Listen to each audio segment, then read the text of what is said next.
जय श्री माधव जय श्री माधव जय श्री सत्यंत माधव। षष्ठ अध्याय। षष्ठे प्रह्लाद तत्त्ववाणी असुर बल बालकଙ୍କୁ भणी। प्रह्लाद उवाच शुण हे असुर बालके जे विद्यासार नर लोके आहे बयस्य तुम्भे देख मृत्यु अधीन जीव लोक माया क्रीडारे लोभ भोळ होई ज्ञान तुम्भर देह नाही बाळुत युवा वृद्ध देही केवे हे मृत्यु न तरई ए भाव चित्ते जे चिंतन्ति अन्ते से कैवल्य लभन्ति जेबे अशेष ग्रंथ पढ़ी आत्मार गतित पथ हुड़ी पर अपर बोली चिंती से मृत्यु मुखे संचरन्ति जे गुरु कहे शास्त्र मते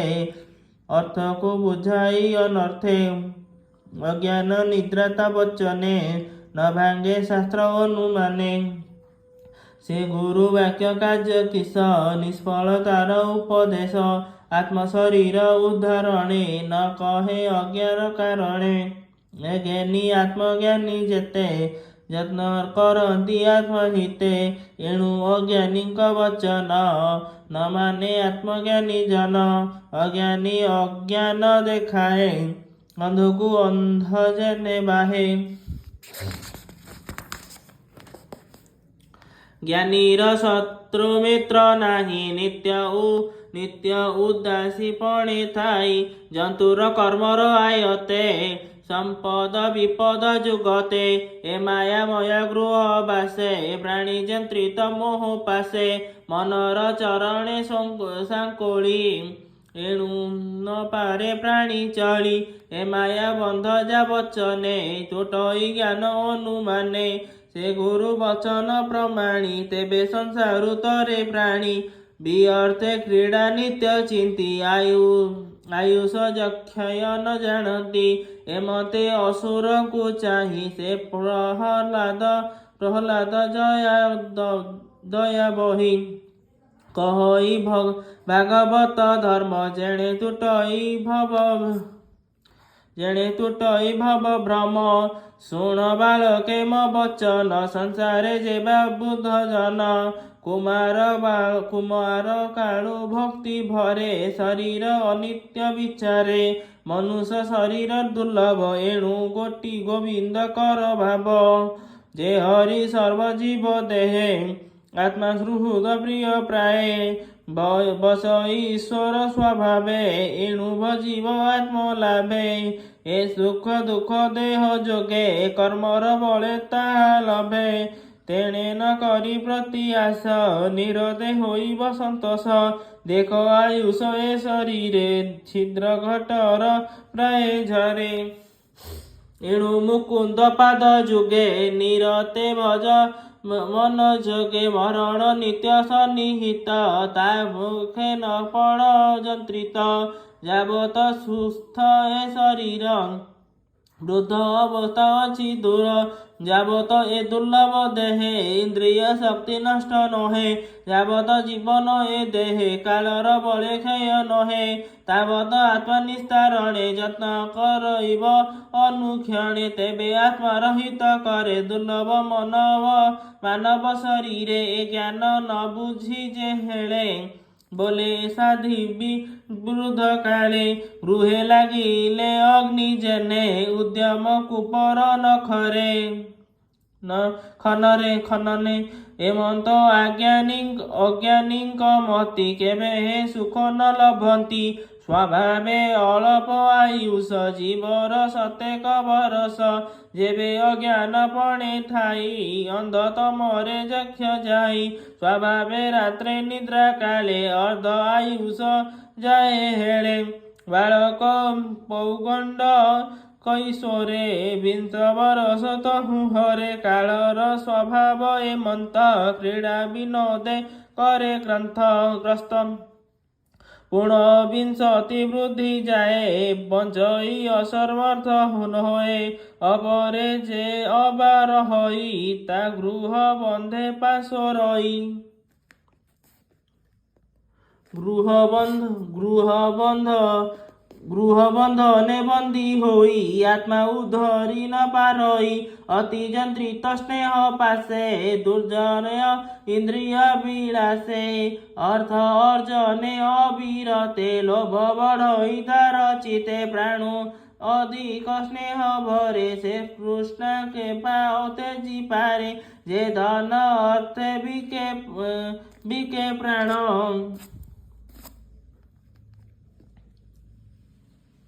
তাহার কাহি পরিত্রাণ তস্কর পণে চোরি করে সেবা করই যাই পরে বইতে বসি বণি যারে অগাধ সিন্ধু লভে তরে নিরতে গৃহ বন্ধে বাঞ্ছে প্রাণু অধিকে ধন সঞ্চে একান্তে কামিনীর মেলে ক্রীড়া করই কাম ভোলে ପତ୍ନୀର ବାକ୍ୟ ଅନୁକ୍ଷଣେ ଗୁରୁଙ୍କ ମନ୍ତ୍ର ପ୍ରାୟ ମଣେ ବନ୍ଧୁ ବାନ୍ଧବ ବନ୍ଧନରେ ବାଳକ ସ୍ନେହ ମନୋହରେ ସ୍ନେହ ଆଳପ ଅନୁରକ୍ତେ ଚିନ୍ତଇ ଅବିରତ ଚିତେ ଘରୁ ବାହାର ହୋଇ ଯେବେ ପ୍ରବାସ କରଇ ସ୍ୱଭାବେ ତହିଁ ଜୀବନେ ସୁସ୍ଥ ନାହିଁ ଭାଳଇ ଗୃହେ ମନ ଦେଇ ପୁତ୍ର ଦୁହିତା ନେହ ଚିତେ ମନଜ୍ଞ ପତ୍ନୀ ଭାବ ଚିତେ ତାତ ଜନନୀ ବ୍ରାତ ସ୍ମରେ ଏଭଲେ ଥିବେ କି ମୋ ପୁରେ ମନଜ୍ଞ ଗୃହ ବସ୍ତୁ ଯେତେ ଜୀବିକା ପଶୁ ଭୃତ୍ୟ ମତେ ଏ ରୂପେ କୋଶକାରୀ ପ୍ରାୟ ଅନ୍ତରେ ଅବିରତ ଧାଏ লোভে অতৃপ্ত কাম হই জিহ্বা উপস্থ ভাব ধ্যায়ী দুরন্ত মোহ ভাব চিত্তে সে প্রাণী ছাড়িবে কেমন্তে নিরতে কুটুম্ব বসণে আয়ুষ যক্ষণ প্রমাণে সর্বদা তাপত্রয় দুঃখী কুটুম্ব রাগ ন উপেক্ষী নিত্য বিভব ভবে চিন্তে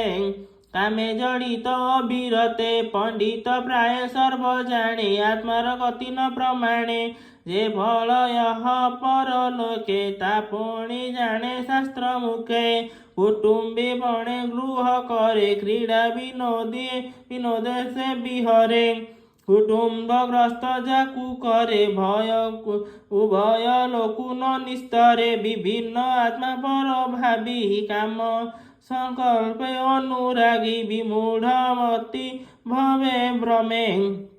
ଅନ୍ତେ ପଡ଼ଇ ଘୋର ତମେ ତୁମ୍ଭେ ସକଳେ ଏହା ଜାଣି ଆତ୍ମାର ହିତ ମନେ ଗୁଣି ବିଷୟ ନ କର ହୋ ସଙ୍ଗ ଯେ ସନେ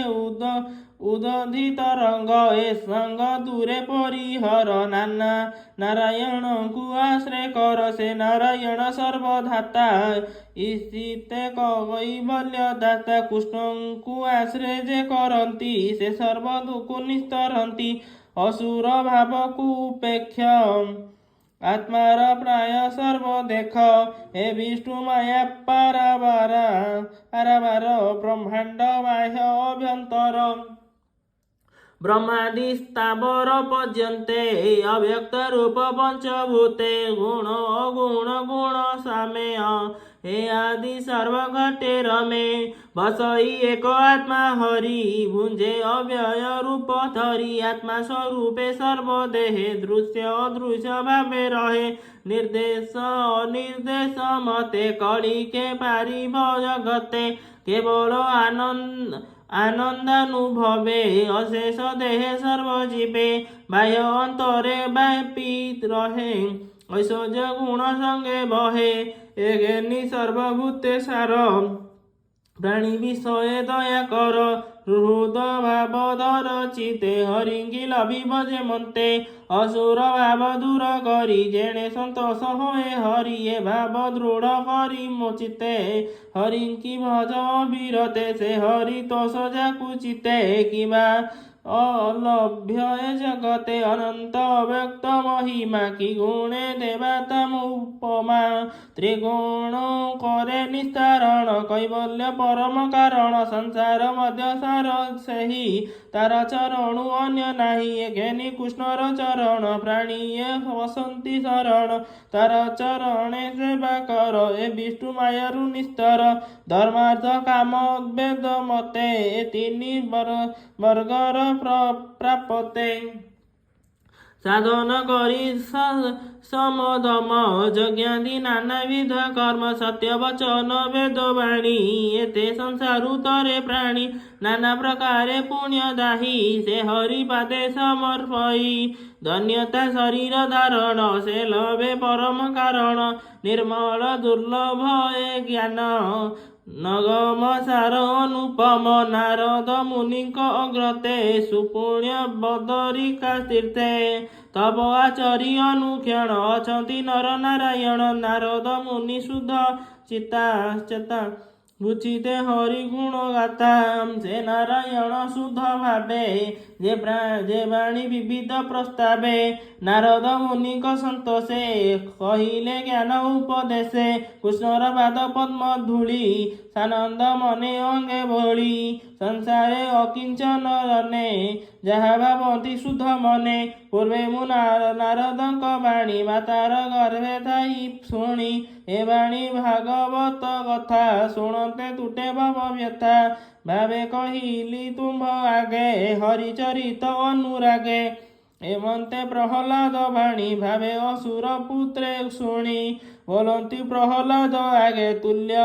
बयस अनुरागे शुणो हे नृपति कुमार आम्भे जे संगते तोहर बिना गुरु नाही ए विद्या संपादिलु काहीं ए गुरु पुत्रंक चरणे आम्भे जे सेबु अनुक्षणे जाहांक उपदेश जाणु तू एहा केमते बखाणु तू हि तो बालक व्यवहारे निरते थाउ अंतपुरे स्वभावे निस्थ स्त्रींक मंदिर देवदानवे अगोचर तही भितरे थाउ तुही महत संग तोर नाही तेणु संशय आंभ मन निहार बळे देने दिन तोहर पादे नमस्कार संशय छेद तू आंबर एमंते असुर बालके तार समीपे एके चरण धरी पचारिले विश्वास वाक्य प्रबोधिले हेमंत भागवत वाणी शुणी संसारु तर प्राणी सप्तम स्कंदे भागवत कहई दास जगन्नाथ इति श्रीमद्भागवते महापुराणे पारमहंस्यां संहितायां सप्तम स्कंदे प्रह्लाद चरितं नाम षष्ठोऽध्यायः। जय श्री माधव जय श्री माधव जय श्री सत्यान्त माधव।